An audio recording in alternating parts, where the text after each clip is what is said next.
Lettre reçue le 10 mars 2023.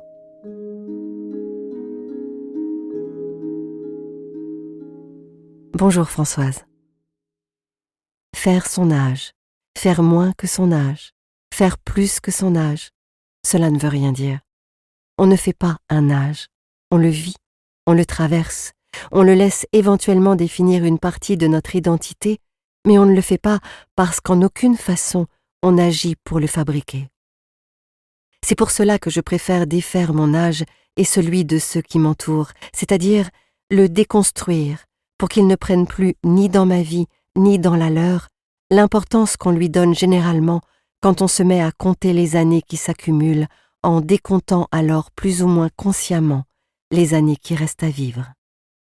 Le temps, en passant, rend unique ce que l'on a vécu pour que nous puissions éprouver le sentiment, en déroulant le fil de notre vie, d'avoir réellement vécu notre existence.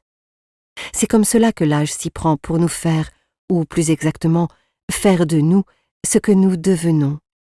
Et c'est pour cela que l'idée de faire ou ne pas faire son âge apparaît de ce point de vue comme une pirouette sémantique sans véritable intérêt.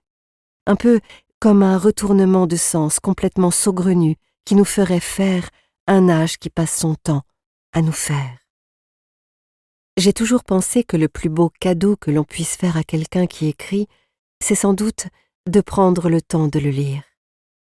Je sais maintenant qu'on peut aller plus loin encore dans cette forme de cadeau, parce que la narration d'un texte, c'est de la lecture mise au carré, et que, dès lors que cette lecture est réalisée avec talent, le charme de la voix se met à rendre chaque mot vivant, merveilleusement vivant.